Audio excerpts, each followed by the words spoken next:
pessoal, tudo bem? Graças e paz a todos, que a graça de Jesus Cristo seja na sua vida, seja na sua família. Se você não me conhece, muito prazer, eu sou Lucas Mendes e nós estamos aqui no nosso 31º estudo bíblico do livro de Gênesis, em que nós estamos lendo o livro de Gênesis e comentando.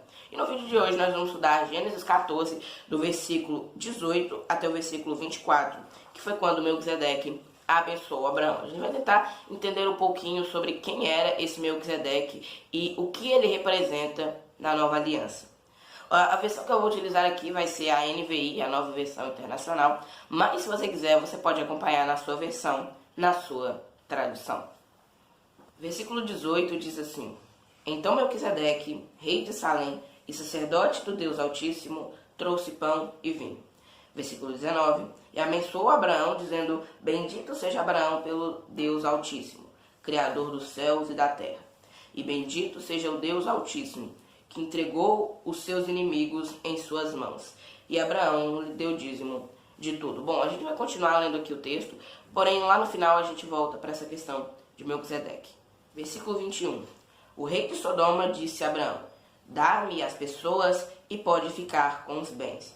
Mas Abraão respondeu ao rei de Sodoma, de mãos levantadas ao Senhor, Deus Altíssimo, Criador dos céus e da terra, juro, 23, que não aceitarei nada do que lhe pertence, nem mesmo um cordão ou uma correia de sandália, para que você jamais venha dizer: eu enriqueci Abraão.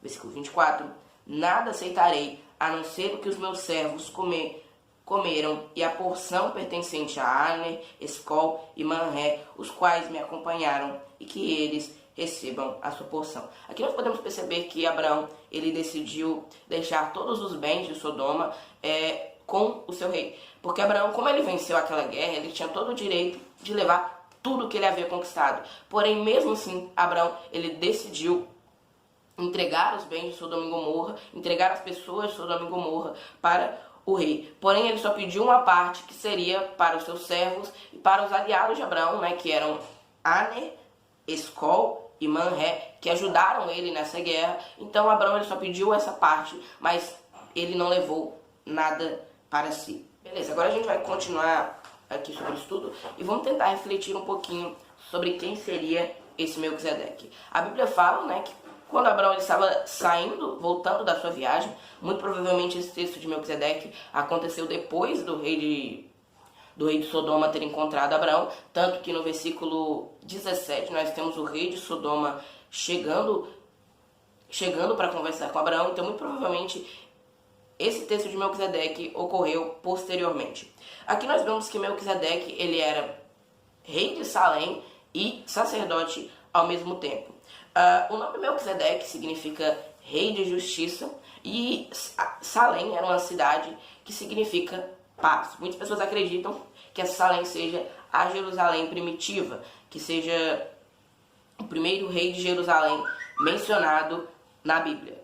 Porém, algumas pessoas chegam a raciocinar a cidade de Salém com a cidade de Salim, com a cidade de Salum, que aparece em alguns outros textos bíblicos. Aqui nós podemos dizer que Melquisedeque ele era tanto um líder civil, ele era um rei, quanto um líder religioso, sendo um sacerdote. Aqui nós temos algumas teorias sobre quem poderia ser Melquisedeque. Melquisedeque ele aparece de uma forma meio repentina na história bíblica e ele some também de uma maneira repentina também.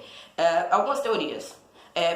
Enoque, algumas pessoas acreditam que seja Enoque, fundamentado por Calmeto, um anjo, Orígenes, Sem, depois eu vou falar sobre essa questão de Sem, que é fundamentada por Targums, Jerônimo e Lutero. Essa sobre Sem também é bem popular. O Espírito Santo, Epífano, ou até mesmo uma aparição de Cristo pré-encarnado por Ambrósio. Bom, a Bíblia não fala muito sobre quem era Melquisedeque. Quer dizer, ela não fala quase nada. A Bíblia só fala que ele era rei e sacerdote de Salém. Ele não dá detalhes sobre sua genealogia, ele não dá detalhes sobre seus pais, não dá detalhes sobre o sacerdócio dele, não dá detalhes, como ocorria o sacerdócio dele. A Bíblia não dá muitos detalhes sobre isso. Por isso a gente não pode afirmar com 100% de certeza quem era esse Melquisedeque. Algumas pessoas acham que esse Melquisedeque seria Sem, o filho mais velho de Noé, que segundo algumas contas, ele estaria vivo naquela época. Se você pegar algumas contas da genealogia de Gênesis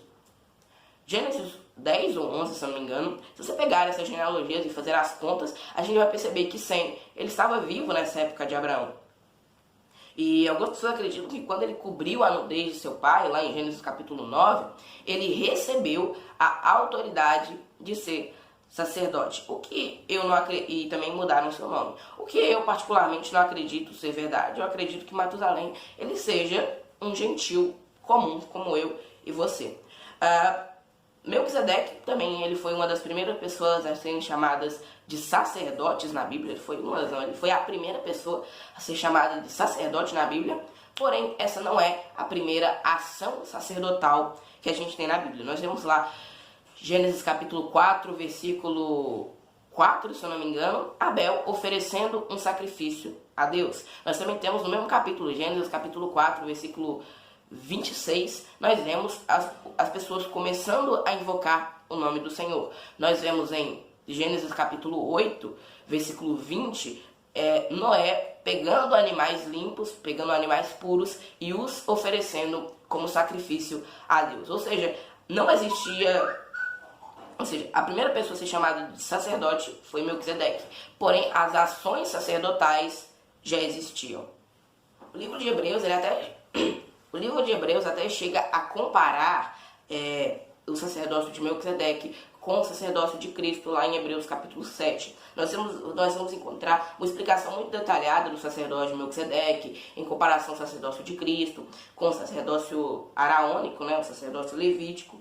E aqui nós podemos perceber, primeiro, uma coisa que eu não tinha falado antes, que Abraão, ele reconheceu ele reconheceu que realmente Melquisedeque era um sacerdote do Deus Altíssimo, tanto que por causa disso ele deu o dízimo. Muitas pessoas acreditam que ele deu o dízimo dos despojos da batalha, das coisas que ele ganhou da batalha, porém não, a gente acabou de ler aqui que ele se recusou a receber os despojos da batalha, ou seja, ele deu os dízimos dos seus bens pessoais mesmo, comprovando que ele realmente acreditava que Melquisedeque era um sacerdote do Deus Altíssimo. Algumas pessoas vão tentar contrapor que Melquisedeque adorava a Baal, o que é facilmente refutado quando nós percebemos que a adoração a Baal naquela região foi estabelecida num período posterior ao que Abraão e Melquisedeque viviam.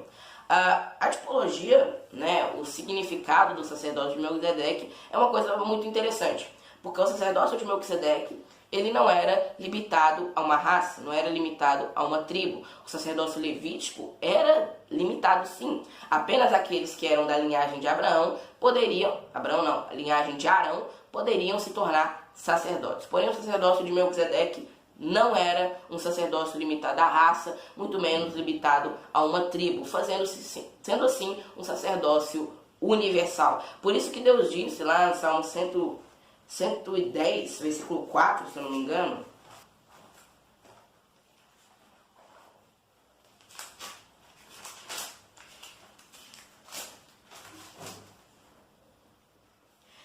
diz assim, eu estou lendo na Bíblia King James: o Senhor jurou e não se arrependerá, tu és sacerdote para sempre. Aqui é uma profecia sobre Jesus.